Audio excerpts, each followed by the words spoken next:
8:12 a.m. Eastern Standard Time on the East Coast in the United States of America. I'm XRP Future Millionaire, and I reside in the great state of Michigan. And I want to thank everybody. I'm not 100% today, but I'm definitely feeling a lot better than I was the last couple days. I want to thank everybody for the support, for the well wishes. It was definitely an honor to see in the comments, because I did read through the comments, even though I could only do one update yesterday. But at least I got the one out so you guys would know it was going to happen. But it was really touching to see how many people were really into the streak that I have. For 15 months, I haven't missed a day, and I kept that going, even though I couldn't even sit up for 2 days. Yesterday it got a little bit better, but that update I did on Saturday, I don't even know how I did that. I couldn't even see straight. So got I'd say about 30 hours of sleep in 2 days. And then last night was a rough night. Going into the morning, a lot of the phlegm and stuff came out, and got up at 7 o'clock, took a shower, shaved, did all the good stuff, and I wanted to come at you guys bright and early Monday morning before the stock market opened. But I wanted to thank everybody first, because that meant a lot to me. I love seeing all the comments about, the reality of, it's crazy that I haven't missed a day or how often I do things, but that's what I say, don't take it for granted. I do something different than everybody, and it definitely, you can feel it when I'm not doing 4 or 5 updates a day. I can tell, because I had a lot of comments saying that you were lost. When I wasn't doing my update every 3 or 4 hours without the nightly Twitch hourly stream. I don't know if I'm going to get back to that tonight. I'm going to try my best, but I'm going to see how the energy is feeling at 8 o'clock tonight, and if it's feeling good, we're going to do our normal Twitch at 8 to 9 p.m. Eastern Standard Time. I want you guys to watch this real quick.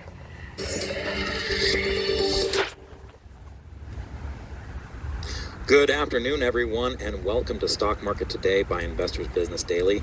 It's May 20th. It's a Friday, 2022, and man, what do we have in store for you today? It's Justin Nielsen here, along with Ed Carson, while Ali Quorum is on vacation, and we're going to walk you through the day today. Interesting day again, and also kind of recap the week for you. I just want you guys to hear this for about a minute, because it's going to talk about how we closed on Friday.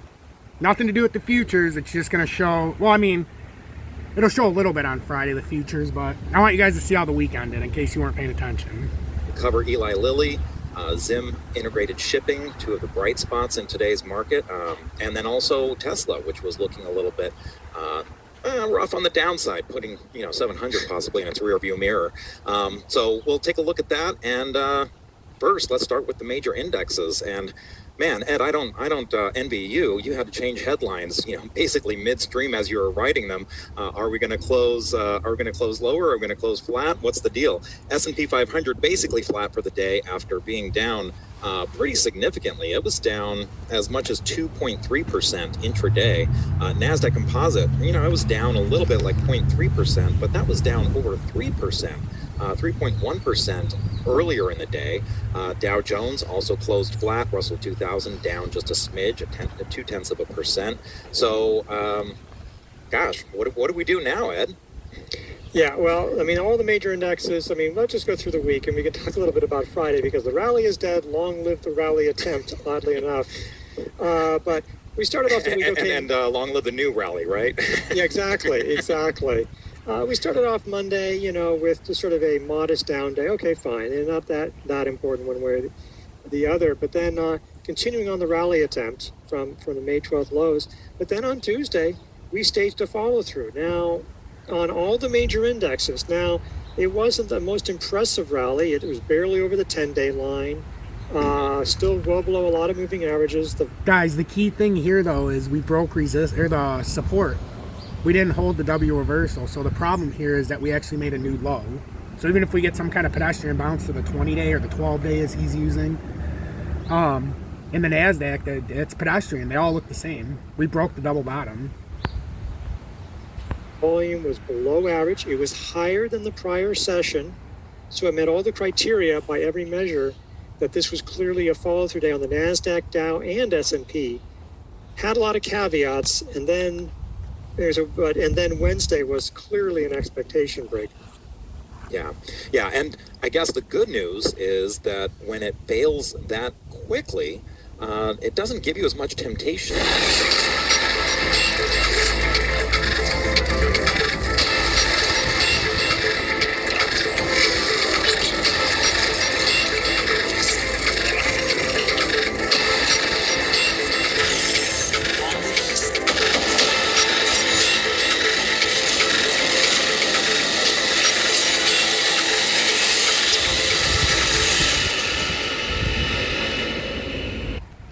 Welcome back, 8:18 a.m. Eastern Standard Time. I'm XRP Future Millionaire, and I want to go through the charts real quick. So XRP still has not hit our 44-cent target, which is starting to get annoying because it needs to finish out these patterns. But, like I said before, the weekly is going to continue this cross, and that is a bearish continuation pattern. Whether or not XRP wants to come up to 52 cents, like I keep saying it can do, or if it dies at this 44 cent, that's a big issue. But we have this ascending triangle that's formed, and we're holding it, but we're on a bearish continuation, it looks like, in the weekly.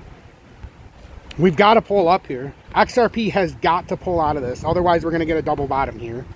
We do have an engulfing candle in the daily, so would it be far-fetched to say we're going to come up to 44.2? No. Is it far-fetched to say 52 cents with this volume? Yes. Although that is a technical target, if we were to break up and break 44.1, we have the technical target of 52.5. And Kyle, I seen your comment. You said you went through my archives. Everything's the same, brother. My archive is beautiful because you can go through it and see exactly where we're leading. No, nothing's changed. My friend, we're at 42 cents. Is XRP at 55, 72, 96, $1.30, $1.90, $3.06? No. We're at 42.7. That's still 10 cents below where everybody thought I was crazy for saying it could get below 52 cents. Let's not forget, we've already been down to, what, 33? We're going to have to double bottom here. We'll probably get rejected, maybe at 47, or it comes down to 42. But 52 cents is absolutely on the table, but I think we're going to double bottom here eventually on that uptrending support, and we're going to prove whether or not we can hold it, or if we're going to come all the way down. Because there's several areas, but once we break that uptrend, it's going to be a big problem. Big problem. And then with XLM, excuse me, looks very similar to XRP on an engulfing candle. If this W pulls through, I mean, 14.5 seems to be a good area that it could hit. Obviously, if it comes all the way up, you have this cup that it's creating up here at 14.3, but we've got a weird pattern here because we're on a rising channel, and the moment this channel breaks, it's going to be a big problem. If it breaks to the downside, if it breaks up, then we just go up to the next resistance. But if that breaks down, your next target's down here at 10.8 and then 10.1. So pay attention to that. And then DGB, and then I'll let you guys go so you can see this update. So we broke the uptrending support on DGB, but that was just a dead man thing because we can just do this and still have the uptrend. We didn't have enough points of contact before. Now we do. And that's what we're looking at. It's kind of like a bear pennant. As simple as that. If we get squeezed and break down, then we'll come back to the double bottom at 3.2 or possibly even worse down to 2.7 on XDC. So I don't know why I said DGB, but I always do that. But XDC. And then resistance at 4.5. You've got support at 4.0. And if you break up, you got a chance to come up to 5.7 or even 6.7. I just don't see it. That's a rather large continuation. But if we do get volume, we can absolutely get up there. That's the thing in the market today. If we can get some fucking volume, we can do this. And DGB's on the uptrend. It's in an ascending triangle. There's still bear pennants and they break down. If we break up, right now we've got support. We're riding on the 20-day, but our resistance up here is 1529. So pay very, very close attention. Make sure to hit that like button, turn that bell notification to all, and subscribe to the channel if you're new or returning. Join Tom's Army for $9.99 a month. Get the exclusive Telegram. Show me that support. And also, make sure to look in the video description below and add my Twitch. Stay blessed, everybody.